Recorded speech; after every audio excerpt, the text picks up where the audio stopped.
Oh, hey guys, here, Chris from MVT. I just got back from the premiere of, well, not necessarily the premiere, but I just got back from watching Star Wars: The Force Awakens. And I'm going to say right now, spoiler alert ahead on the fact that this is just kind of going to be a brief review of my overall opinion about this entire thing and how, I can see right at this very moment the main reason why this film is so popular, not because of the fact that it's just been the movie we've been waiting like a long time for, and the fact that we've been following very closely thanks to J.J. Abrams himself and the rest of the cast and crew as much as him, I would say. But anyway, the fact is, I was just coming back with my friends from the film, and my friend's father, he gave out a really good perspective on things, on the fact that this film, and in my opinion, yeah, it was a good Star Wars movie, okay? I mean, it would be, for me personally, watching, like, Episode 1 without all the BS-ness that was in it from the first time I watched it. Don't get me wrong, I would still enjoy watching Episode 1. I mean, even though the second sucked, and the third was the setting stage for Anakin becoming Darth Vader. So that was pretty much the reason why it was that good. It was building up to that part of the storyline, and how Order 66 happened, and how that almost nearly wiped out the entire Jedi. The fact is that the Force Awakens, it is, as I would just put it right now, it is the starting base to bring in the next generation of Star Wars fans. And the reason I'm saying this is because in the film there was a lot of Easter eggs, a lot of throwbacks to the previous films, and the fact that I can see there's so many similarities that it's not, in my opinion, that original as everyone expects it to be. Yeah, there's the new cast of characters, yes, there's a new storyline, but they threw in so many Easter eggs, in my opinion, that led to the other films. I mean, if I had to choose the top 3 best moments of that film in general, and again, spoilers ahead, the best 3 moments would be when we saw the Millennium Falcon, the fact that Han Solo was back to reclaim it, and then, of course, the big dual lightsaber scene with the chick, Rey, against Sith Lord, and then, of course, the end of the movie, which is the unveilment of Luke Skywalker being found. So those were pretty much the only 3 top moments, in my opinion, of which people were more interested in compared to the other moments in the film. I mean, yeah, there were some cool moments. I will not deny that. But the fact is, these were like the top 3 that people were really looking forward to. And from that perspective, I can say that I think some of the fans, if not even probably all the fans of Star Wars, had probably got robbed, in my opinion, because they were expecting this movie to be original. They were throwing it to be the next generation of Star Wars movies to come. Now, the fact that I do recall that Abrams is only directing the first, he's directing this movie right here, and then he's having someone else direct the last 2.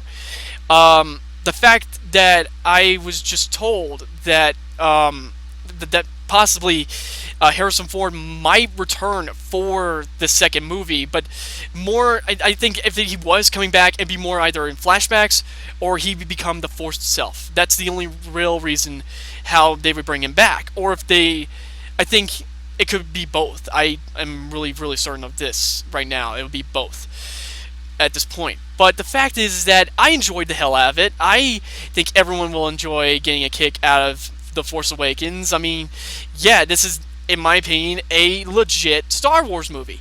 But the only problem is the storyline it's giving too many throwbacks to the previous films, and it's not really quite being that original as people think it would.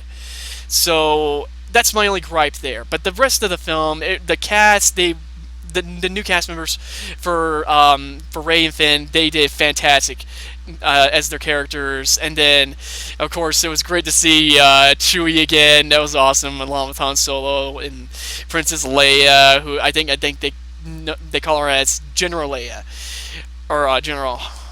The fact is that I had a blast. I had a blast watching this movie, and thanks to the fact I was playing Star Wars Battlefront, the new one, just before going to see it today, I definitely was in the hype.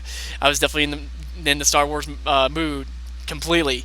But it was as my friend's father put it, it was a big letdown.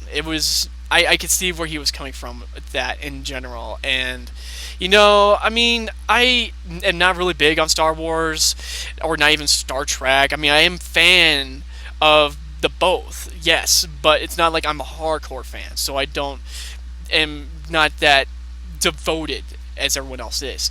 But I can see from new moviegoers, they'll definitely enjoy this movie a heck of a lot. I will not deny that right there.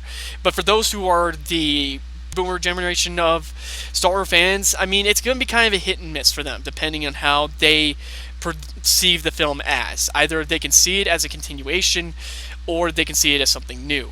But for me personally, it didn't really have much of anything original, and that was somewhat of a letdown for me. So, in my personal opinion, in the complete overall review of this entire movie altogether, Star Wars: The Force Awakens did its job of awakening the next generation of Star Wars fans, and to start something that I believe will definitely, if not be, in my opinion, probably superior to the original trilogy.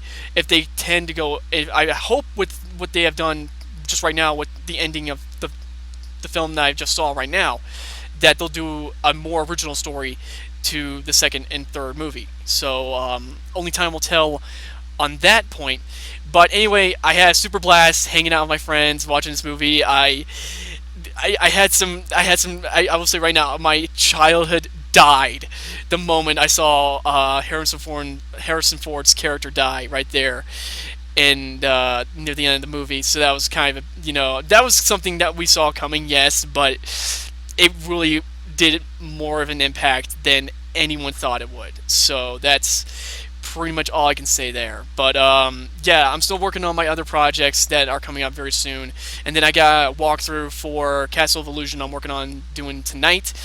So yeah, that's pretty much my overall review of Star Wars: The Force Awakens. I know it wasn't really quite that in depth, but it's more of opinions over the actual content. The continuity of the film was definitely where it needed to be. The editing was superb, the casting great, and the music. I mean, the fact that John Williams came back to compose the music for the film, that was really quite an astonishment right there to have him come back. I never thought I'd see the day to hear a new side of Star Wars music from that man. He is just a phenomenal composer, John Williams. I mean, I think most notably my top three favorite soundtracks of all time from him definitely have to be Star Wars.